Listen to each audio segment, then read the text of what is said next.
Well, people, for me it's been a while. For you guys, probably not so much. So we are currently 3 weeks post-show. I'm recording this video late because of just wanting to not record and pick up a camera, and things got so crazy with end of prep, obviously with back-to-back shows and then peak weeks, and like just wrapping things up, and it was just a bit mental. So we are now coming around to do our blood work video, but yeah, as I said, we are currently 3 weeks post-show. We have already started cycle, so yeah, I'm now 3 weeks into the off season. We are going to be doing our second jab tomorrow, but we are 1 pin in, so we are no longer natural. So which is quite weird thing to say, but anyway, I thought obviously I would go through my blood work with you. Although I want to sit a little bit to the side, and that way you can kind of like I'll pop things up here and there so you can see obviously what we're talking about. So straight off the bat, my blood work before I started prep was pretty good. Like, it wasn't bad. There was a few things in the red, such as what we got here. So we had some kidney health, but that wasn't too bad because it's just the reason why your creatinine would be elevated is just because of lots of hard training. I only took like a 1 day break in between doing these tests. When you're actually supposed to take like 2 full days off the gym and then do the test. So yeah, but apart from that, those are fine. And then muscle health, my creatinine kinase again was very high, but that was just because I trained too close to doing the test. But the main things that were wrong with my blood work at the start was my thyroid hormone. So my TSH was high, so my thyroid stimulating hormone. So according to MediChecks, what high thyroid stimulating hormone can mean is that my thyroid gland is underproducing thyroid hormone, which means that my body isn't producing sufficient thyroid hormone to keep my metabolism running at a healthy level. Now, obviously that's a weird thing to say though, because like as an individual who is naturally very lean and thin, my body's like metabolism usually is absolutely firing, so for it to be elevated was very unusual, especially considering so that the healthy range is 0.27 to 4.2 minus 5.4, as you will see here. It was a bit unusual, but again, I wasn't too worried about it going into prep, just because like I don't know if that was a skew result or anything. Like, I don't know if it was just like a one-off or whatever. Apart from that though, my free T3 and my free thyroxine was all good. And then lastly but not least, in my hormone levels, I had slightly high LH, which is luteinizing hormone. So high luteinizing hormone is a signal that my testicles are not producing enough testosterone.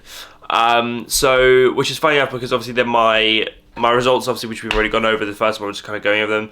My testosterone was not particularly high. 15.4 nanomoles is like smack bang in the middle of like pretty bang average. As someone who's, I would consider myself I have symptoms of high testosterone, as I kind of covered before, and I think my ability to put on muscle is good. Hence, obviously, like, I mean, if I just flash up before and afters from this last season to this season, the fact that I put on like my stage weight was like 8 kilos heavier than the last time I competed in 1.5 years. I think it's safe to say that my testosterone score isn't exactly a reflection of actually my body's ability to put on muscle. But yeah, everything apart from that was all in the green. So there's a few things here and there that could be better, but apart from that, like, it was still healthy blood work. So now moving on, we've now going to skip 30.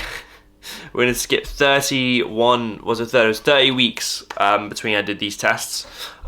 So yes, so coming back off, my blood work is actually better. So my blood work was actually better after the 30 weeks of prep, which is a fucking ridiculous thing to say because I have never, ever heard of someone's blood work being better than when I was going to start prep. Just because prep is incredibly stressful in the body, you're forcing it to change and adapt in ways it just really doesn't want to. Like, you do it against your body's will. You literally go against your body's like desire to eat food, and like not even just the desire, like innate need to eat food. So usually it comes back all sorts of fucked, but mine came back better. So just to go through a couple of things. So one thing did come back, which was red, which was the my MCV. So what this basically means is my how did Wicks? So my friend Dr. Wicks, George's girlfriend, she had a look at my blood work, and basically all that means is that my red blood cells are slightly enlarged.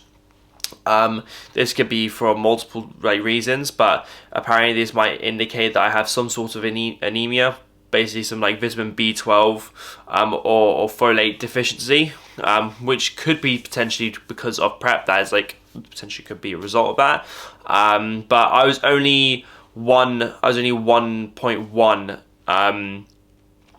Well, I don't know what measurement is, but I was only 1.1 over, as you'll see, like in the grand scheme of like things, it's not that big a deal, like in terms of like actually how much I'm outside the range. But yeah, it's not like it's crazy like warped. And if I compare it to my previous time I did that, I'm still, I mean, according to this one, they've changed their results. Apparently MCV here is apparently it's completely normal to be 90, but I don't know if it's because, have they changed? No, it's because I've gone up. That's right, because I've gotten up 9 points. Well, basically like almost 9 points. Okay, that makes more sense. I don't know why in my head I was like, that doesn't look right, but yeah, ignore me. So yeah, so it has gone up a significant amount of points.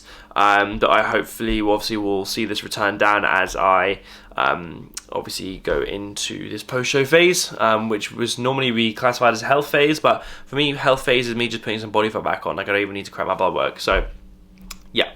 So yeah, that is basically the only thing really that was red. Again, kidney health, I didn't take a full 2 days off because technically this was the day after competing, so I did have some slight muscle breakdown.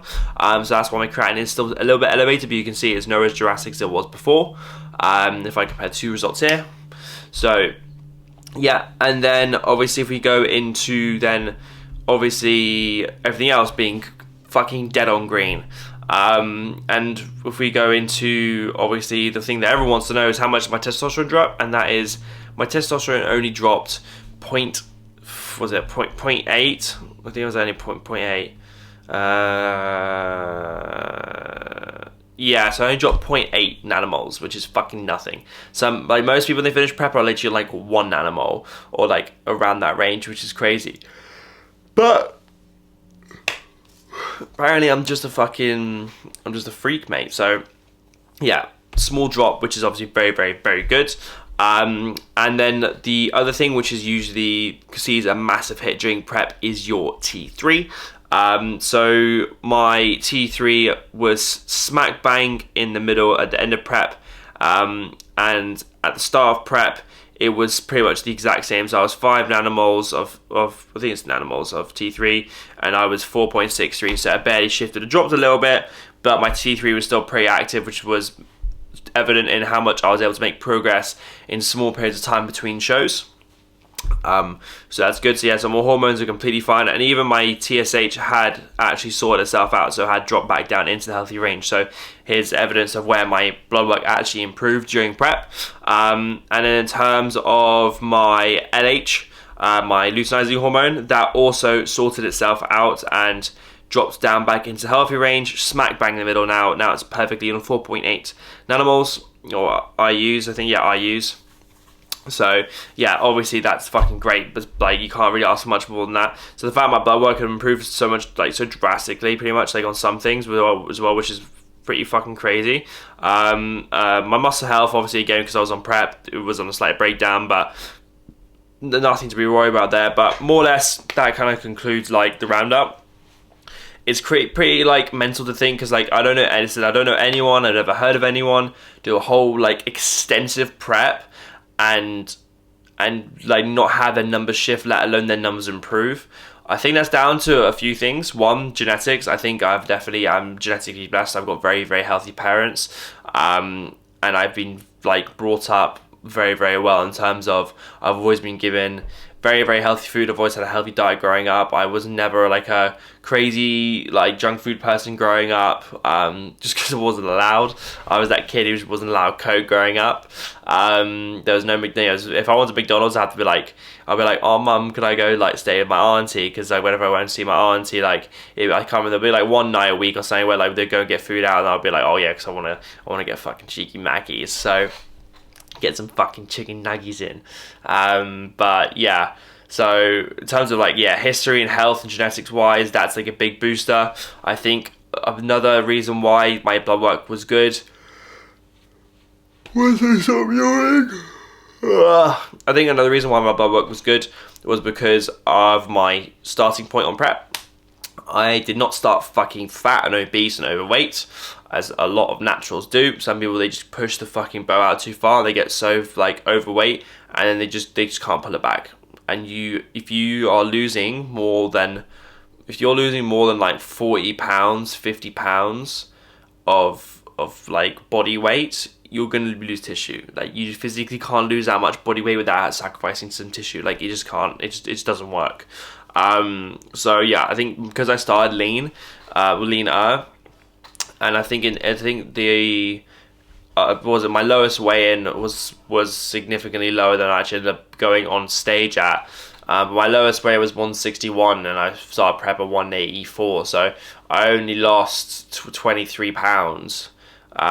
Which no 20, and I was 186. So I only lost 25 pounds, which is pretty fucking spot on. So that's all I lost, and I think because I didn't have to lose that much, it didn't put my body under so much stress, so which was good. And then the contributing factor was how we prepped. AJ was a fucking wizard, an absolute fucking menace. He kept me going through the whole prep, and we did it in such a way that the 31 weeks could have been so much worse, but they weren't. The strategy of doing 6 weeks, diet break, devolume, 6 weeks. What the fuck? I can't record a fucking video without yawning apparently. So yeah, so 6 weeks, 1 week, 6 weeks, 1 week. I think that really worked well. Kept my body fresh, and it just kept my body alive, I think, a lot, which was obviously such a big thing. So yeah, I think those three factors are the reason why my blood work has ended up being what it is. So we're going to be doing my blood work again in 6 weeks time. Well, it'll be like just under 6 weeks. Well, it'll be like basically like 5.5 weeks time. To see obviously how much my testosterone has gone up. I'll be running just the 150 milligrams of test a week, split into 2 doses for the next 6 weeks, and then once I got my blood work back, I'm also not gonna. I probably won't change my food too much. Basically, the plan of action right now is, like, we'll give you a little mini update, is we're going to wait. I want to keep the food where it's at on the food plan. We're going to let the testosterone metabolize in my system. We're going to then see how my body reacts then with my new stable testosterone levels and with the same food going in. So then with that way, we don't change too many variables at once. So my food might go up a little bit in the next 6 weeks. But the main thing will be keeping things the same, assess my situation in 6 weeks, see how much my testosterone has gone up. And then from there, it will be a case of potentially increasing 6 weeks in, which wouldn't be like an awful thing to do. There's people I know who probably might want to jump that up a little bit earlier, but I'm just going to be play it patient and play it safe, because minimum effective dosing out here, baby. So yeah, anyway, that concludes this video, people. I hope you've enjoyed. If you've got any questions, let me know. And if you're interested in coaching, obviously drop us a DM, drop me an email, obviously the link in the bio as well, all that kind of good stuff. So the video coming out of this will obviously be the show days, well, the peak week 1, peak week 2, and then show day. And then we'll do a wrap-up video. I think we're going to fall just shy of 60 episodes, which is really annoying, but oh well, it is what it is. So yeah, anyway, appreciate you guys. Thank you for following along the series. If you've watched like every single episode, that'd be fucking sick. And yeah, we'll catch you guys in the next one. So time to go back to the past, back into prep, and obviously to see this face a little bit leaner, but probably a little bit sadder. So yeah, catch you guys in PB Part 1.